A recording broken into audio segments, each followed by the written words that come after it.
Minha esposa estava sentada na beirada da cama, ainda suada do treino, respondendo mensagem no celular com um sorriso que eu não via fazia anos.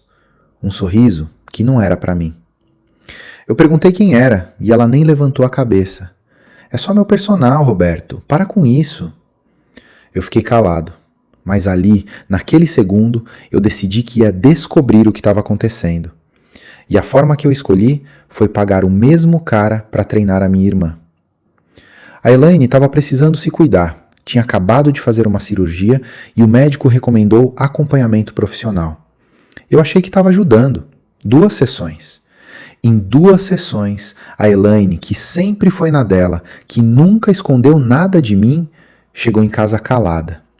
Foi para o quarto e trancou a porta. Minha esposa percebeu e perguntou o que tinha acontecido. Eu disse que não sabia. Mas a Elaine não quis nem jantar com a gente naquela noite. E eu comecei a juntar as peças de uma coisa que estava bem debaixo do meu nariz. Eu paguei aquele personal com meu cartão de crédito. Eu que coloquei minha própria irmã dentro daquela sala. Se tivesse alguém para culpar ali, era eu. E o que veio depois, o que a Elaine me contou, eu não desejo para marido nenhum. Meu nome é Roberto, tenho 47 anos, moro em São José dos Campos, no interior de São Paulo. Trabalho como supervisor de logística numa transportadora aqui da região. Se você está assistindo esse vídeo, deixa um like para ajudar a história a chegar em mais gente. E comenta lá embaixo a cidade de onde você está me ouvindo. Eu leio os comentários e gosto de saber que tipo de homem está desse lado. Você sabe como é chegar no fim do dia e sentir que tem alguma coisa fora do lugar, mas não saber explicar o quê? É uma sensação ruim. Uma coceira atrás da cabeça que não passa. Você olha para sua casa, seu carro, seus filhos dormindo e pensa, tá tudo certo. Mas aí você olha para sua esposa e sente que ela não tá ali. O corpo tá, mas a cabeça tá em outro lugar. E você não tem coragem de perguntar porque tem medo da resposta. Eu vivi assim por quase 2 anos. 2 anos sentindo o cheiro de problema no ar e me convencendo de que era coisa da minha cabeça. Eu conheci a Alessandra em 2003. Eu tinha 26 anos, estava começando na transportadora como ajudante de carga. Ganhava pouco, morava de favor na casa de um tio, não tinha nada. Ela trabalhava numa padaria perto do meu serviço. Eu passava lá todo dia de manhã. Pegava um café com leite, um pão com manteiga e ficava uns 5 minutos a mais só para ver ela atrás do balcão. Ela sorria e eu voltava para o serviço mais leve. Demorei 3 meses para criar coragem de chamar ela para sair. Quando chamei, ela disse que já estava achando que eu era mudo. A gente se casou em 2005. 2 anos depois, veio a Júlia, nossa primeira filha. Em 2010, nasceu o Gabriel. Eu já era supervisor. A gente já tinha saído do aluguel, já tinha um carro usado quitado. Nada caiu do céu. Tudo foi construído no lombo, carregando o caminhão, virando noite fazendo inventário, pegando hora extra em feriado. E ela estava do meu lado. A Alessandra foi uma mulher parceira. Não tenho do que reclamar da primeira década de casamento. A gente se apertava, mas estava junto. Quando faltava dinheiro, ela dava um jeito. Quando sobrava, ela comemorava comigo. Era time, era casamento de verdade. As coisas começaram a mudar devagar, tão devagar que eu nem percebi quando a virada aconteceu. Foi mais ou menos em 2019. O Gabriel já estava com 9 anos, a Júlia com 12. As crianças não dependiam mais tanto da gente, e a Alessandra começou a falar que estava se sentindo apagada, que tinha passado os últimos 15 anos cuidando dos outros e esquecido dela mesma. Eu entendi, achei justo. Falei, vai, se cuida, faz o que você quiser. Ela entrou numa academia de bairro, depois trocou para uma melhor. Depois quis personal. O nome dele era Ricardo. No começo eu não dei bola. Personal trainer é um profissional como qualquer outro. Eu mesmo nunca fiz academia. Sempre fui magro. Meu trabalho sempre foi braçal e me manteve em forma. Mas a Alessandra estava empolgada. Falava dos treinos, mostrava foto no espelho, comprava roupa nova. Eu achava bom. Melhor do que ela ficar em casa reclamando de cansaço. Aí ela começou a falar do Ricardo. Todo dia. O Ricardo disse que meu glúteo está melhorando. O Ricardo falou que eu tenho que comer menos carboidrato. O Ricardo acha que em 3 meses eu chego no peso ideal. Era Ricardo pra cá, Ricardo pra lá. Eu ouvia esse nome mais do que o meu próprio. Toda vez que eu chegava do serviço, a conversa ia parar no maluco do personal. No início eu brincava. Pô, Alessandra, esse cara tá alugando um triplex na sua cabeça, hein? Ela ria. Ai, Roberta, é só meu personal trainer. Ciúme de personal agora? Só meu personal. Essa frase virou um escudo. Toda vez que eu tentava falar alguma coisa, vinha ela. Você vai ter ciúme de personal? Dito assim, parece até ridículo. E eu me sentia ridículo. Então eu recuava, engolia seco, mudava de assunto. Mas você sabe quando a sua intuição está gritando e você resolve tampar os ouvidos? Eu fiz isso por meses. Porque era mais fácil acreditar que o problema era comigo do que encarar o que estava bem na minha frente. Ela saía para o treino de cara fechada, reclamando de cansaço, de dor de cabeça. Voltava sorrindo, voltava leve, animada, até mais carinhosa com as crianças. Só que aquele carinho nunca sobrava para mim. Eu virava um móvel da casa, o provedor, o que pagava as contas, o que financiava o personal trainer. Porque era eu que pagava. Todo mês o valor das sessões estava lá no meu cartão de crédito. E eu pagava sem questionar, porque marido que se preza não deixa faltar nada para a esposa. Pelo menos foi isso que eu aprendi com meu pai. Teve uma noite que eu cheguei do trabalho mais cedo. Eram umas 8 horas. A Alessandra tinha saído para treinar às 6. A previsão dela voltar era 8h30. Eu tomei banho, esquentei a janta, fiquei assistindo televisão na sala. 9 horas. Nada. 9h30. Mandei mensagem. Tá tudo bem? Ela respondeu 10 minutos depois. Tô indo. Chegou em casa às 10h15. Suada. Mas sem cara de quem fez exercício pesado. Tava calma até demais. E atrasou o dobro do normal sem explicar o motivo. Eu perguntei e ela disse que o treino rendeu mais porque estava evoluindo. Eu não discuti. Mas naquela noite eu não dormi. Fiquei olhando para o teto do quarto, escutando a respiração dela e pensando: que tipo de evolução deixa a mulher atrasada 1h30 sem avisar? Que tipo de treino rende mais sem deixar ninguém cansado? No dia seguinte, eu cometi o erro de perguntar de novo. Ontem você demorou bastante, né? Aconteceu alguma coisa? Ela parou de cortar a cebola na cozinha, me olhou com uma expressão que eu nunca tinha visto e soltou. Você tá me vigiando, Roberto? Porque se tiver, melhor avisar agora. Eu recuei. De novo. As coisas foram piorando aos poucos. Ela colocou senha no celular. Depois, passou a levar o celular até no banho. Depois, começou a sair para treinar em horários que não batiam com o que ela mesma tinha me falado. Eu comecei a prestar atenção nos detalhes. No jeito que ela falava o nome do Ricardo.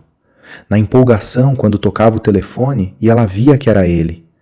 Na forma como ela afastava o celular quando eu chegava perto. Eu não tinha prova de nada. Era só sensação. Mas a sensação estava me corroendo por dentro. E aí aconteceu uma coisa que mudou tudo. Minha irmã, Elaine, passou por uma cirurgia. Nada grave, uma correção de vesícula, mas o médico disse que ela precisava perder peso e fortalecer a musculatura. Elaine sempre foi acima do peso. Sempre foi tímida também. Casou cedo, divorciou aos 36, nunca mais teve ninguém sério. Era daquelas pessoas que passam pela vida sem fazer barulho. Boa demais, entende? Desse tipo que todo mundo gosta, mas ninguém lembra de convidar. Eu e a Elaine sempre fomos próximos. Depois que nossos pais morreram, ela era a única família que eu tinha, além dos meus filhos e da Alessandra. Quando ela saiu da cirurgia e o médico falou do acompanhamento profissional, eu pensei na hora, vou pagar um personal para ela. Quem sugeriu o Ricardo foi a própria Alessandra. Ele é ótimo, super atencioso, sua irmã vai gostar. Eu olhei para Alessandra e tive um estalo. Se eu pagasse o mesmo cara para treinar minha irmã, talvez a Elaine visse alguma coisa. Talvez ela percebesse se tinha algo errado. Talvez ela voltasse com alguma informação que eu não conseguia arrancar da minha esposa. Eu não falei nada disso, só concordei. Boa ideia, vou falar com a Elaine. A Elaine aceitou. Tava animada, inclusive. Depois de anos parada, ela queria se cuidar. Eu falei que pagaria as sessões e ela ficou agradecida. Marcou a primeira sessão para uma terça-feira. A Alessandra ficou feliz, feliz demais. Na véspera da primeira sessão da Elaine, ela ficou falando do Ricardo sem parar. Sua irmã vai adorar. Ele sabe como tratar mulher. Ele entende do corpo feminino. Ela usou essas palavras. Entende do corpo feminino. Na hora não falei nada, mas aquilo ficou martelando na minha cabeça. A primeira sessão da Elaine foi numa terça de manhã. Eu estava no trabalho, não acompanhei. À noite, perguntei como tinha sido. Ela disse que foi bom, que o Ricardo era simpático, que o estúdio era bem equipado. Respondeu normal, sem estranheza. Eu respirei aliviado. Pensei, talvez seja só isso. Talvez eu tenha exagerado na minha cabeça todo esse tempo. Sábado foi a segunda sessão. No sábado eu estava em casa. A Elaine saiu por volta das 10 da manhã e voltou perto do meio-dia. Eu estava na sala assistindo futebol. Ela entrou, passou por mim sem falar nada. Foi direto para o quarto e fechou a porta. Não era normal. A Elaine sempre parava para conversar. Sempre perguntava do jogo, das crianças, da janta. Naquele dia, ela passou reto. Eu vi a cara dela de relance e parecia outra pessoa. Olho no chão, ombro caído, zero sorriso. A Alessandra estava na cozinha e percebeu também. O que aconteceu com sua irmã? Eu disse que não sabia. Ela insistiu. Vai lá perguntar. Mas a porta estava trancada. Eu bati de leve e a Elaine respondeu com uma voz que eu não conhecia. Depois eu falo, Roberto. Agora não. Agora não. 3 palavras que pesaram mais do que qualquer grito. Porque a Elaine não era de esconder nada. Em 30 e tantos anos de convivência, ela sempre me contou tudo. Problema no trabalho, dívida, briga com amiga, ex-namorado, tudo. E agora ela não conseguia nem me olhar. Naquela noite, a Elaine não quis jantar. Disse que estava sem fome. Ficou trancada no quarto até o dia seguinte. E eu fiquei na sala, com o controle na mão, sem assistir porra nenhuma. Porque minha cabeça estava a mil. O que tinha acontecido naquela segunda sessão? O que o Ricardo tinha feito ou dito que deixou minha irmã daquele jeito? E por que a Alessandra estava tão interessada em saber? No domingo de manhã, a Elaine saiu do quarto com os olhos inchados. Tomou café rápido, sem falar quase nada. A Alessandra tentou puxar assunto e a Elaine cortou. Tô com dor de cabeça, depois a gente conversa. Depois. Sempre depois. Eu esperei a Alessandra sair para a feira. Fui até a Elaine e sentei do lado dela no sofá. Agora você vai me falar. O que aconteceu naquele treino? Ela me olhou. E o que eu vi nos olhos da minha irmã não era raiva. Era medo. Roberto, você confia na sua esposa? A pergunta veio de volta. Ela não respondeu nada e ainda me jogou outra pergunta. Eu travei. Porque quando sua irmã, a pessoa mais sincera que você conhece, te pergunta se você confia na sua esposa, ela não está perguntando por acaso. Ela já sabe de alguma coisa. E o que ela sabe é grave o suficiente para não conseguir dormir. Eu disse que confiava, mas minha voz saiu fraca. A Elaine abaixou a cabeça e falou baixinho. Então conversa com ela, porque eu não vou ser a pessoa que vai destruir seu casamento. Destruir meu casamento. Ela usou essas palavras. Eu insisti. Elaine, você é minha irmã. Eu paguei as sessões. Eu que coloquei você nessa situação. Você tem que me contar. Ela começou a chorar. A Elaine não chora. Desde criança, desde o enterro dos nossos pais, ela não chorava. E ali, no sofá da minha sala, ela estava chorando. Na segunda sessão, ele falou umas coisas, Roberto. Coisas que não eram de personal. E ele deu a entender que se eu quisesse, o treino podia ser diferente. Eu senti o sangue subir. Que tipo de diferente? O tipo que não tem nada a ver com alongamento. Fiquei em silêncio. Minha cabeça foi a mil, porque se ele falou isso para Elaine na segunda sessão, o que será que ele não falava para Alessandra nas dezenas de sessões que já tinham tido? Minha esposa estava quase 2 anos com esse cara. 2 anos. Quantas vezes ele sugeriu um treino diferente para ela? E quantas vezes ela aceitou? A Elaine segurou minha mão. Roberto, eu não sei nada sobre sua esposa. Tô te falando o que aconteceu comigo. O resto é com você. O resto é com você. Desde aquele domingo, eu não consegui mais olhar para Alessandra do mesmo jeito. Ela percebia. Perguntava o que estava acontecendo. Eu dizia que era cansaço do trabalho. E a vida foi andando assim, com esse elefante no meio da sala, comigo dividido entre a raiva e a necessidade de descobrir a verdade inteira. Porque o que eu sabia era só uma ponta. E o que veio nas semanas seguintes foi muito pior do que qualquer sugestão indecente dentro de uma sala de treino. Nas semanas seguintes, aquele elefante não saiu da sala e eu não conseguia mais ignorar. A Elaine voltou para a casa dela, continuou morando na mesma cidade, mas a gente não tocava mais no assunto. Nem ela queria, nem eu insistia. Ela não quis mais saber do Ricardo, lógico, e eu parei de pagar as sessões na mesma semana. Só que a Alessandra continuou treinando com ele. Normal, como se nada tivesse acontecido. Ela não perguntou por que eu tinha cancelado as sessões da Elaine, não tocou no nome da minha irmã, nada. Agia como se a Elaine fosse uma peça solta, que não encaixava em lugar nenhum. E eu deixei. Deixei ela continuar indo, deixei os treinos seguirem, deixei o nome do Ricardo continuar aparecendo na minha fatura do cartão. Porque eu precisava de tempo para pensar, tempo para organizar a cabeça antes de tomar qualquer atitude que não tivesse volta. Você sabe o que é dividir a cama com alguém e sentir que tem uma parede de vidro entre vocês dois? Era assim.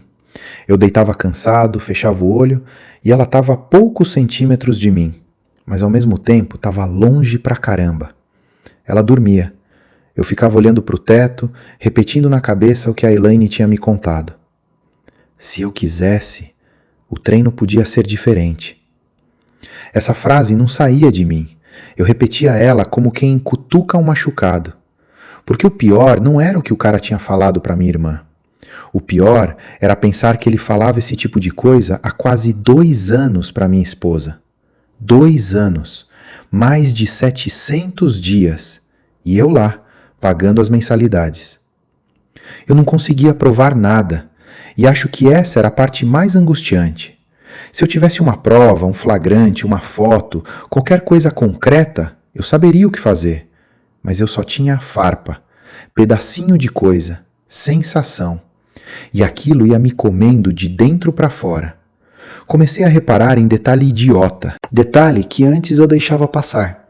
O jeito que ela pegava o celular e virava a tela para baixo quando me aproximava não era um movimento brusco, era sutil, quase automático. Ela nem percebia que fazia, mas eu percebia. O barulho do celular vibrando às 10 da noite. Engano, ela dizia, e guardava o aparelho no bolso do roupão. Os treinos foram esticando.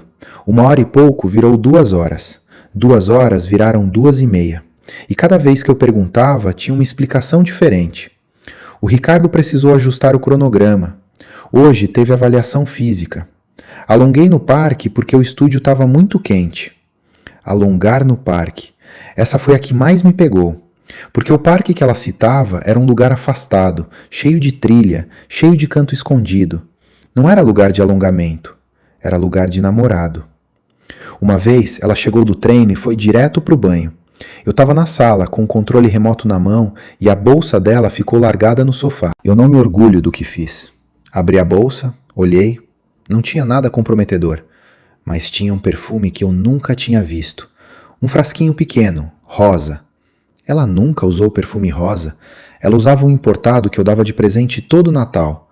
Aquele ali era novo, barato, diferente. Guardei o nome do perfume na cabeça e fechei a bolsa. Depois, joguei o nome na internet. Sabe qual era o slogan? A fragrância que ele não vai esquecer. Quase quebrei o celular na parede. Essas coisas foram se acumulando. Nenhuma delas sozinha provava nada, mas juntas formavam um desenho feio. O desenho de uma mulher que tinha vida dupla dentro do próprio casamento. E o trouxa aqui financiava tudo. Num sábado de manhã eu tomei uma decisão. Peguei o carro e fui até o tal estúdio do Ricardo. Não era um sábado de treino da Alessandra. Ela estava em casa, ainda dormindo. Eu queria ver o lugar com os meus olhos, saber onde minha esposa passava as tardes, saber que tipo de ambiente era aquele. O estúdio ficava num bairro de classe média aqui de São José dos Campos. Uma rua que não era movimentada, mas também não era deserta. Uma casa adaptada, portão de garagem fechado, uma porta de vidro escuro na frente. Não tinha placa, não tinha banner, não tinha nada que indicasse que ali funcionava um estabelecimento comercial. Só um interfone prateado e uma câmera pequena no canto. Estacionei do outro lado da rua, abaixei o vidro um palmo e fiquei ali, parado, olhando. Em menos de 1 hora, 3 mulheres entraram. 3. A primeira chegou de carro, estacionou na frente, tocou o interfone e a porta abriu. Ela entrou e a porta fechou atrás dela. A segunda chegou 15 minutos depois, a pé, com roupa de ginástica. Mesma coisa. A terceira chegou de moto, capacete na mão. Tocou, entrou, sumiu. Nenhuma saiu enquanto eu estava lá. E eu fiquei imaginando o que acontecia lá dentro. Não era uma academia. Não tinha mais ninguém junto. Não tinha recepcionista, não tinha outro aluno revezando o aparelho. Era um estúdio particular. Só o Ricardo e a cliente. Uma sala fechada, música ambiente, espelho na parede, colchonete no chão e o que mais? Voltei para casa com o estômago revirado. Não contei para Alessandra onde eu estava. Ela nem perguntou. Estava sentada no sofá mexendo no celular, provavelmente falando com ele, e eu passei direto para o banho. Fiquei uns 20 minutos debaixo do chuveiro, com a água quente batendo nas costas, pensando no que fazer. Naquela mesma noite, esperei ela dormir e peguei meu celular. Fui pro banheiro, sentei na tampa da privada e fiz uma coisa que eu ainda não tinha tido coragem de fazer. Joguei o nome completo do Ricardo na internet. O que apareceu foi pior do que eu imaginava.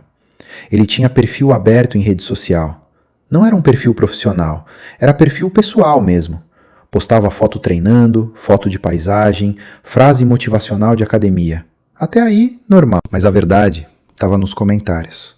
Dezenas de mulheres. E não era comentário de cliente, era coração, foguinho, volta logo, saudades do meu personal preferido, melhor coach do mundo. E eu fui rolando aquilo e comecei a notar um padrão. Eram sempre mulheres casadas. Dava para ver pelas fotos de perfil. Mulher com aliança na mão, mulher com criança no colo, mulher abraçada com o marido na foto de capa. Elas tratavam o Ricardo com uma intimidade que não era de profissional, era de caso, de romance, de coisa escondida. E a minha esposa estava lá, comentando também. Emoji de coração, treino top hoje, coach. Coach. Ela chamava ele de coach, e ele respondia com você é diferenciada e uma piscadinha. Dava para ver que era um joguinho, uma dança que eu conhecia bem, porque era assim que ela falava comigo no começo do namoro. Passei a noite acordado, salvei prints, montei uma pasta escondida no celular. Fui dormir quando o sol já estava nascendo. E no café da manhã, a Alessandra estava lá, passando manteiga no pão, falando que ia ter treino extra naquela semana. Extra. Eu só balancei a cabeça e dei um gole no café. Eu não queria acreditar que aquilo era verdade, mas também não conseguia mais me enganar. Então resolvi cutucar o vespeiro um pouco mais. Peguei o nome de 3 mulheres que comentavam direto nas fotos dele e mandei mensagem no privado.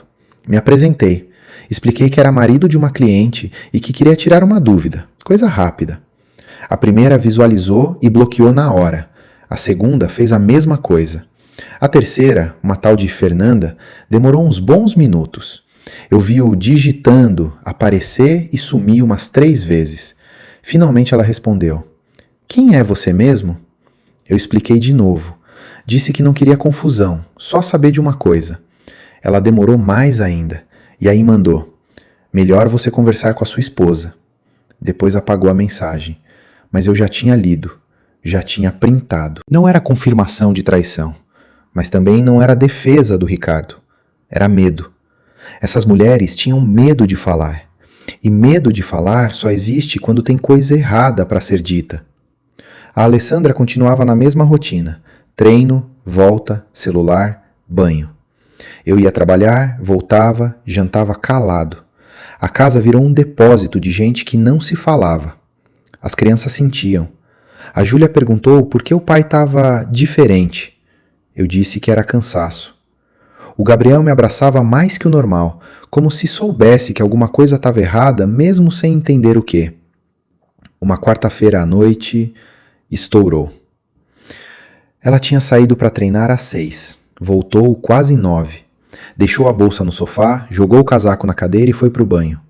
O celular ficou na mesa da cozinha, em cima do pano de prato, e vibrou. Eu olhei. A notificação apareceu inteira na tela bloqueada. Dava para ler sem abrir. Era uma mensagem do Ricardo, e dizia assim: saudade do seu cheiro hoje. Até sábado. Saudade do seu cheiro. Não era saudade do treino. Não era saudade da Luna. Era saudade do cheiro. Do cheiro dela. Que marido que lê uma coisa dessas e acha normal? Li umas 5 vezes. Fiquei parado, com o celular na mão, esperando ela sair do banho. Quando a porta abriu e ela apareceu enrolada na toalha, eu levantei a tela na direção dela. Ela olhou. Ficou branca. A boca abriu e fechou. Você pegou meu celular? Não peguei. Ele quem mandou mensagem. E a notificação apareceu. Dá pra ler sem abrir. Agora senta aqui e me explica que porra é essa. Não é o que você tá pensando. Então me explica o que é, porque eu nunca vi personal nenhum sentir saudade do cheiro de cliente. Você não é vela perfumada, Alessandra. Ela começou a gaguejar. Disse que era brincadeira, que o Ricardo falava assim com todo mundo, que aquilo era o jeito dele, descontraído, sem maldade. Você vai jogar 19 anos de casamento fora por causa de uma mensagem idiota? A inversão veio ligeiro. A mesma tática de sempre. Me colocar como o errado da história. O desconfiado, o inseguro. Só que dessa vez a tática não colou. Porque eu já tinha passado madrugada salvando print de comentário. Já tinha mensagem apagada da Fernanda. Já tinha visto o estúdio, o portão fechado, o entra e sai de mulher casada. A mensagem do cheiro foi só a tampa. E a Elaine, Alessandra? Ela parou. O que tem a Elaine? Ele sugeriu coisa errada para ela na segunda sessão, Alessandra. Na segunda. Você acha que ele fez isso com a minha irmã e não fez nada com você em 2 anos? Ela sentou. A toalha caiu um pouco do ombro e ela nem ajeitou. Ficou olhando para o chão da cozinha, calada. O silêncio durou talvez 2 minutos. Para mim, pareceu 1 hora. Aí ela chorou. Mas não era choro de arrependimento. Eu conheço o choro de arrependimento. Esse choro da Alessandra era diferente. Era choro de quem foi pega no pulo. Eu nunca transei com ele, Roberto. Nunca transei, foi o que ela disse. E por um segundo, eu quase acreditei. Quase. Mas aí ela continuou. Só que... sempre tem um só que. Só que ele me ouve. Ele me elogia. Ele me faz sentir viva. Ele repara em mim. Coisa que você não faz há muito tempo. Ali o tiro entrou e atravessou, porque ela não confessou traição física. Ela confessou uma coisa que para muito homem dói mais. Durante quase 2 anos, o Ricardo foi o confidente, o conselheiro, o cara que arrancava risada, o que levantava a autoestima, o que fazia ela se sentir mulher. E eu? Eu era o que pagava as contas. O que chegava cansado e ia dormir cedo. O marido. Não o homem que despertava desejo. O marido.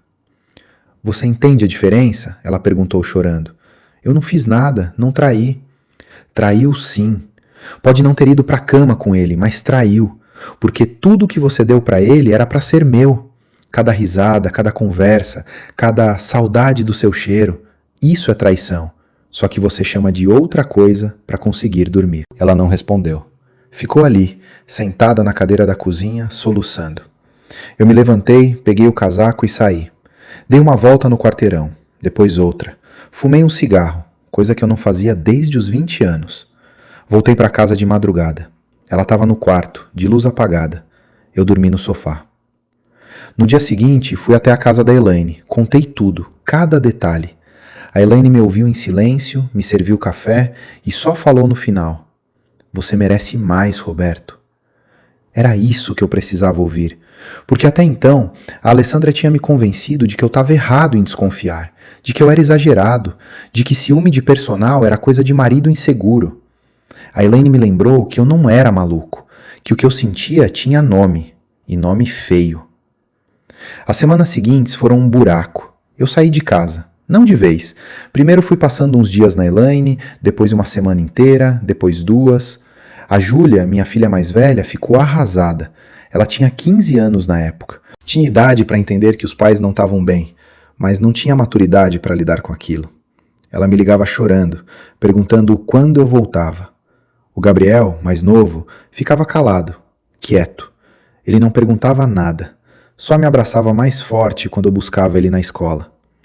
Explicar para os meus filhos o que estava acontecendo, sem destruir a imagem da mãe, foi a coisa mais difícil que eu já enfrentei. Eu não queria que eles soubessem do Ricardo. Não queria que eles lessem aquela mensagem. Então eu resumi. Disse que o casamento estava desgastado, que eu e a mãe deles não estavam conseguindo viver junto, que não era culpa de ninguém. Eles choraram. Eu chorei junto. Foi o pior mês da minha vida. A Alessandra tentou reconciliação. Mandava mensagem longa de madrugada, pedia desculpa, dizia que tinha sido imatura, que dava para consertar. Mas teve um detalhe que matou qualquer esperança. Ela não largou o Ricardo. No começo, disse que ia parar. Depois, disse que ia reduzir as sessões. Depois, disse que precisava de um tempo para desapegar do método dele. Método. Ela usou essa palavra. E ali, eu vi que não tinha volta. Ela não queria abandonar o cara. Queria que eu aceitasse dividir. E eu não ia aceitar. Procurei um advogado. Pedi o divórcio. Foi uma das coisas mais difíceis que eu assinei na vida. 19 anos de casamento viram papel. Vara de família, partilha, audiência. Você constrói uma vida por décadas e dissolve em meses. Ficou decidido que ela ficaria com o apartamento. Eu não queria tirar o teto das crianças. Comprei um lugar menor, um condomínio simples perto da Elaine. 2 quartos, para o quarto das crianças ficar pronto quando eles viessem. A guarda ficou com a mãe, mas eu tinha os finais de semana. Sábado de manhã, pegava os 2, voltava domingo à noite. No começo, foi estranho demais. A Júlia demorou meses para me perdoar. Ela achava que eu tinha largado a família, que eu tinha desistido. O Gabriel sentia minha falta de um jeito mais quieto, mas sentia. Com o tempo, os 2 foram entendendo. Adolescente começa a ligar os pontos sozinho. Eles viam como a mãe agia, viam o entra e sai, viam o telefone vibrando e foram compreendendo, cada um no seu ritmo, que o pai não tinha ido embora porque quis. O pai tinha ido embora porque não aguentava mais ser invisível na própria casa. O Ricardo continuou a vida dele. Abriu um estúdio maior num bairro vizinho. Ficou sabendo que perdeu umas clientes depois que a história começou a circular. Umas 3 ou 4 mulheres casadas sumiram de lá. Os maridos devem ter percebido alguma coisa também, mas ele nunca respondeu por nada. Continuou postando foto, continuou recebendo coração de cliente. Esse tipo de cara não some, só muda de endereço. A Alessandra, pelo que me contaram, parou de treinar com ele por uns meses. Depois voltou. Depois parou de novo. Hoje eu sinceramente não sei. Também não me interessa. Ela não é mais minha mulher. É a mãe dos meus filhos. E só. A relação que a gente tem hoje é cordial, mas fria. A gente se fala por mensagem sobre os meninos. Reunião de escola, consulta médica, coisa prática. O resto virou passado. Hoje eu tenho 51 anos. Moro sozinho, mas não me sinto sozinho. Tenho minha irmã por perto, tenho meus filhos todo fim de semana, tenho meu trabalho, voltei a jogar futebol com os amigos no sábado de manhã. Coisa simples que eu tinha largado sem nem perceber. Reaprendi a cozinhar. Arroz soltinho, feijão temperado, até lasanha eu já arrisco. Adotei um cachorro, um vira-lata marrom que atende por Osvaldo. O Osvaldo não faz pergunta, não olha torto, não some sem avisar. Tá sempre ali. Olhando para trás, o que mais dói não é a traição em si. Traição é o final. O que dói mesmo é ter ignorado os sinais, ter ouvido minha intuição gritando e ter colocado ela no mudo. Ter aceitado ser chamado de ciumento por desconfiar do óbvio e ter pago com o meu dinheiro o salário do sujeito que ajudou a fundar o que eu tinha de mais importante. Isso não faz de mim um idiota. Faz de mim um homem que confiou demais. E confiança, quando é quebrada, não se conserta com desculpa. Se você está passando por alguma coisa parecida, eu não tenho um conselho bonito para te dar. Só digo uma coisa: presta atenção no que está bem na sua frente. Porque quando a mulher repete toda hora que é só um personal, talvez não seja só um personal. Talvez seja o aviso que você não quer ouvir. Enquanto você ouviu esse desabafo, comenta aí o que você estava fazendo e que horas são na sua cidade.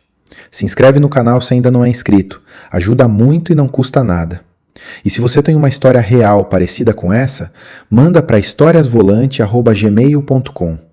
Quem sabe a próxima história contada aqui não é a sua.